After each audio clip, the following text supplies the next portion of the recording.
Ini adalah gambaran yang menyesatkan. Pria ini panik buka pakaian punya gadis kecil ini. Jangan. Melihat anak putus asa, pria ini akhirnya sudah hentikan apa yang dia sedang lakukan. Karena dia sadar satu hal yang membuat orang lain sedih. Setelah sesuatu yang mengerikan terjadi, anak ini sudah mulai takut diri sendiri. Ini adalah film bernama Hope yang sudah banyak orang mendengar. Ini adalah salah satu film Korea yang paling bagus. Karena ini dari cerita nyata. Tahun 2008 seorang gadis kecil diperkosa oleh orang tua 58 tahun. Dipukul dan diperkosa. Kemudian dia menjalani kehidupan baja setelah memotong sebagian besar usus dan anusnya. Tapi tubuhnya mengalami trauma permanen. Film Hope fokus ke kehidupan anak ini dan keluarganya. Berharap setelah kalian menonton, semoga menambah keberanian dan kekuatan menghadapi derita kasus ini. Anak ini bernama Sowon lahir dari keluarga biasa. Ibunya adalah pemilik toko alat tulis yang agak agresif. Toko rame hingga rasa goyang kepala. Lalu sang ayah menjadi karung pasir, untuk ibu ketika tidak senang akan marahi. Sang ayah adalah pekerja miskin di pabrik. Setelah pulang suka duduk di sofa dan nonton bola. Dia tidak bisa melakukan apa dengan benar termasuk ikat rambut untuk anak. Sudah ayah. Tapi pasangan ini telah melahirkan satu angel. Sowon mengerti kecapean ibu. Jadi bahkan hujan gede juga tidak mau ganggu ibu. Kebaliknya masih omong dia akan pergi sekolah sendiri. Gadis ini selalu lincah dan ceria, lumpur di bawah kakinya tidak menghentikannya untuk bahagia. Tapi angel kecil ini tidak tahu. Menunggu dia di depan adalah iblis yang ganas. Boleh paman bantu kamu pegang payung? Sowon baik hati langsung setuju. Tapi niat baik telah membuat dia jatuh ke mimpi yang buruk. Setelah berapa jam ibu dan ayah dapat banyak telepon.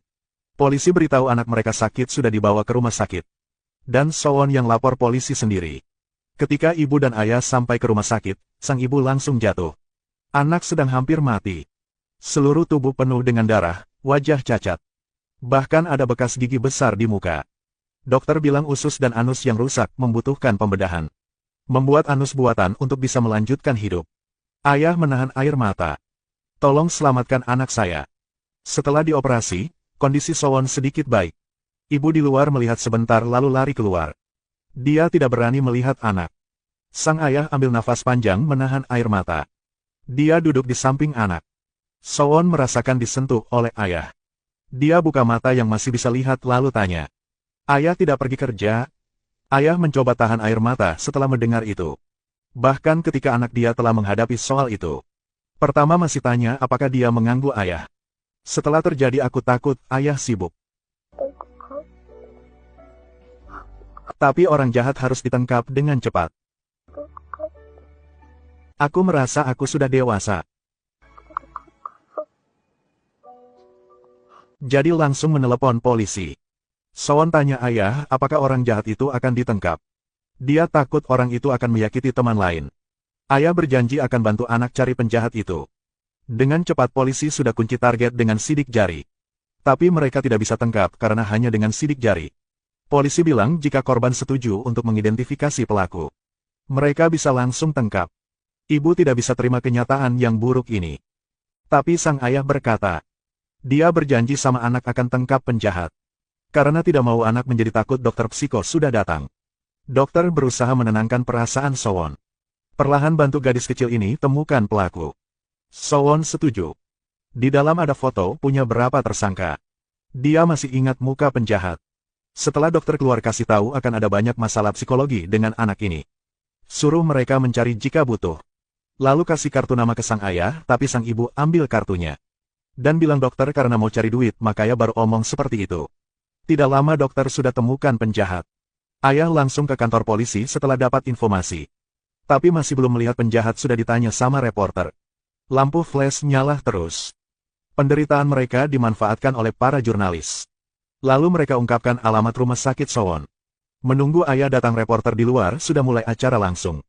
Dia langsung lari ke tempat anak. Pakai selimut untuk anak. Bersiap untuk pindah anak ke kamar sendiri. Tidak menyangka banyak reporter sudah menunggu mereka di luar. Sang ayah hanya bisa peluk anak dan lari. Mereka sudah hentikan sang ibu untuk bertanya. Sang ibu mohon pada mereka jangan ganggu anak lagi. Sowon melihat wajah mereka dan mendengar mereka omong apa. Angel yang dulu sekarang hanya bisa diam. Menunggu ayah gendong anak ke kamar baru. Sowon tiba-tiba tanya ayah. Apakah aku berbuat salah? Tentu saja tidak. Sekarang sang ayah baru melihat plastik kotoran punya anak sudah pecah. Dia langsung lap untuk anak. Ingin ganti pakaian untuk anak. Tapi anak tiba-tiba teriak sama dia. Dia menangis mohon pada ayah. Ayah langsung diam, dia tidak mau percaya anak dia. Yang paling buruk masih terjadi. Kekuatan mental Sowon ada masalah serius. Dia tidak mau dekat pria. Termasuk ayah kandung. Ketika ayah bicara dengan Sowon, dia hanya tutupi wajah dengan selimut. Ayah duduk di jauh dan berbicara dengan Sowon. Dia kasih tahu ibu sedang hamil jadi tidak bisa sering datang. Kemunculkan kehidupan baru tidak membuat Sowon senang. Ayah tanya anak. Sowon merasa malu. Dia langsung setuju. Di depan ayah kamu malu? Ayah akhirnya tidak bisa menahan air mata. Dia khawatir Sowon akan merasa bosan. Tidak pernah menunggu lama di samping anak. Di dalam keputusan asal ayah mencari dokter kemarin. Dokter datang dengan 4 orang sama pakaian boneka. Ini adalah karakter anime yang Sowon suka. Sowon melihat mereka akhirnya senyum juga. Dia bermain dengan boneka. Ayah temukan boneka ini adalah istrinya. Teman istri dan polisi pertama yang temukan Sowon. Walaupun capek dan berkeringat. Mereka langsung balik ke kamar setelah minum sedikit air. Hanya untuk Sowon bersenang lebih lama lagi. Ketika sang ayah mencari ke orang yang sewa pakaian anime. Ingin sewa dalam 1 minggu dengan harga lebih murah. Karena biaya rumah sakit membuat mereka sangat tegang. Melihat sang ayah seperti itu. Pria ini kasih pakaian yang lama. Ambil saja, tidak perlu kasih uang. Sebelum orang itu pergi ada omong sama ayah. Fighting. Ketika kesulitan datang kebaikan menjadi berharga. Malam ini satu boneka sedikit kotor masuk ke dalam kamar Sowon. Dia khawatir. Melihat Sowon tidak omong apa, dia baru mau dekat. Dia tidak omong apa, hanya ambil papan di tangan Sowon. Teman sudah balik semua. Sowon ambil papan dan tulis pulang saja, teman sedang tunggu. Boneka mengerti dan pamit sama Sowon. Sowon tiba-tiba angkat tangan lalu senyum mau peluk boneka. Boneka perlahan peluk anak ini. Ini adalah pertama kali dari waktu ke rumah sakit Sowon mau dekat orang. Dari waktu itu boneka kotor akan datang bermain dengan Sowon saat malam. Kadang-kadang Sowon tertidur, boneka akan kasih pesan. Aku tidur dulu, lain kali akan datang lagi. Psikiater juga aktif mendukung pengobatan untuk Sowon. Awal Sowon tidak mau omong tapi hanya tulis untuk menjawab. Ketika dokter bahas tentang sekolah, Sowon dengan hati-hati bertanya. Apakah aku masih boleh sekolah? Dokter bilang tentu saja boleh. Tapi Sowon bilang bohong. Dia merasa malu karena semua yang telah jadi pada dia. Tapi dia tidak tahu teman sangat khawatir untuk dia. Anak yang sering bully dia sejak dia tidak ada. Tidak mau main lagi. Anak ini kasih kartu yang dia suka buat teman. Lalu pergi ke depan rumah Sowon. Tidak ada orang di rumah. Dia tulis notet sekolah hari ini di pintu. 1 hari 2 hari tiap hari setelah pulang sekolah. Tidak lama teman sekelas juga datang. Semua mereka tulis ucapkan untuk Sowon. Kondisi Sowon menjadi lebih baik sekarang. Dia mulai menerima bantuan dari dokter. Ada satu kali dia tanya sama dokter. Bibi pernah pikir gak jika tidur lalu bangun? Melihat kita kembali menjadi seperti dulu lagi. Tapi waktu tidak akan kembali. Dia hanya bisa milih berjuang untuk bertahan hidup. Hari ini Sowon pulang. Ayah ikat kain putih dari pagi, takut Sowon melihat dia lalu takut. Ketika Sowon turun dari mobil, Sowon tiba-tiba muntah. Semua yang di depan membuat dia merasa muak. Ketika mereka sampai ke rumah melihat pintu penuh dengan tulisan. Ada ucapkan tulisan ingatan dari teman Sowon. Setelah pulang sekolah anak gendut datang lagi. Dia melihat ayah Sowon lalu tanya Sowon sudah pulang belum. Tidak bisa omong apa, anak ini tiba-tiba nangis. Hari itu dia bersama Sowon ke sekolah. Jika pergi bersama, mungkin tidak akan ada yang terjadi. Anak ini karena hari itu jadi merasa menyesal sendiri. Orang baik selalu salah diri sendiri karena belum melakukan yang terbaik. Sang ayah peluk anak ini lalu omong tidak apa-apa. Hari ini Sowon mulai sekolah lagi. Di jalan Sowon khawatir. Dia pegang kencang plastik menahan kotoran dia. Takut ada suara aneh. Anak gendut dan beberapa anak lain diam-diam ikuti Sowon. Lewat bertigaan takut kecelakaan jadi hetikan. Tapi di momen ini, dia berbalik dan melihat boneka dari jauh.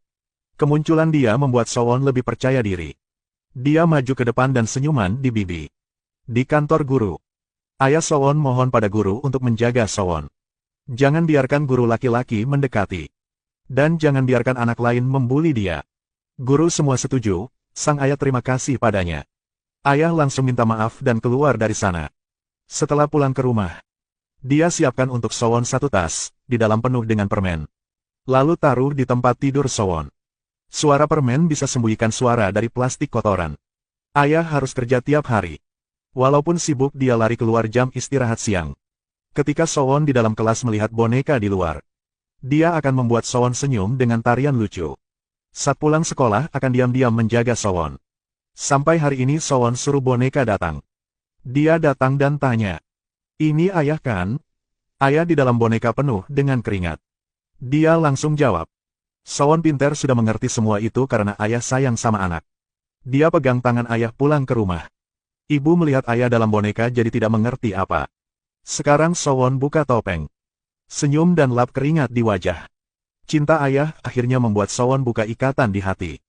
Tapi itu belum bisa sembuhkan luka dari dia. Sowon menulis di buku harian. Takut paman jahat akan datang lagi. Berharap hakim akan penjarain selamanya. Tapi saat orang itu muncul di pengadilan, iblis yang jahat ini dengan mulut manis seperti dia tidak bersalah. Dengan alasan dia mabuk untuk melanggar hukum. Tidak ingat apapun. Pria ini ada kasus sebelumnya. Ditangkap di penjara sebelum lama ini. Sebelum menyakiti Sowon dia baru keluar. Dia tahu cara untuk tidak dihukum lama. Korban yang ingin adil hanya bisa buka luka berkali-kali. Ayah dapat informasi dari pengadilan. Mereka minta Sowon menjadi saksi di sana. Ayah tidak mengerti semua sudah jelas kenapa bisa seperti itu. Dia temukan penjahat dan bertanya kenapa tidak mau ngakui. Penjahat dengan wajah yang jelek. Karena saya juga tidak ingat. Saya juga sangat khawatir. Saya mabuk dan tidak ingat apa. Yang saya tidak ingat memaksa saya ingat saya akan sakit kepala. Ayah tidak bisa bayangkan yang di depan dia ini. Dia marah dan mengetuk penjahat. Dia juga tidak takut sama sang ayah. Kau berpikir gue akan di sini berapa lama? Ayah marah lemparkan kuris ke arahnya. Tapi mata yang penuh kebencian sang ayah terlalu lemah di depan penjahat. Satu malam sebelum ke pengadilan lagi. Jika hukum tidak bisa melakukan apa, dia akan balas dendam sendiri. Hari kedua Sowon datang untuk menjadi saksi. Dia kumpulkan keberanian untuk tunjukin penjahat di depan. Tapi pengacara punya penjahat bertanya. Apakah penjahat ada bau alkohol pada hari itu? Sowon jawab ada. Jadi pengacara kasih surat membuktikan keracunan alkohol. Dan penjahat sekali lagi bilang dia tidak ingat apa. Akhirnya hakim memutuskan untuk penjahat bersalah. Tapi tidak terima proklamasinya yang gila. Adi iblis yang hancurkan Sowon harus dipenjara 12 tahun. Hakim bahkan menolak permintaan ganti rugi dari penjahat. Membuat semua orang sangat marah. Ada orang marah bangun dan berkata, bagaimana bisa seperti itu cuma gara-gara mabuk?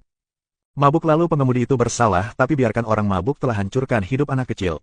Ibu Sowon masuk menangis karena keputusan hakim. Tapi hakim hanya omong. Sudah kasih hukuman 12 tahun. 12 tahun anak kami baru berapa tahun Anda tahu? Pengadilan menjadi kekacauan. Ibu nangis jatuh ke bawah. Sekarang sang ayah tiba-tiba ambil sesuatu di samping. Ayah.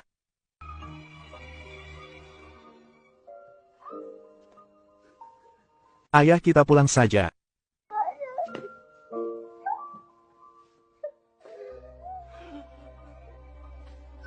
Sowon pegang kaki dan omong tidak perlu, anak tidak mau.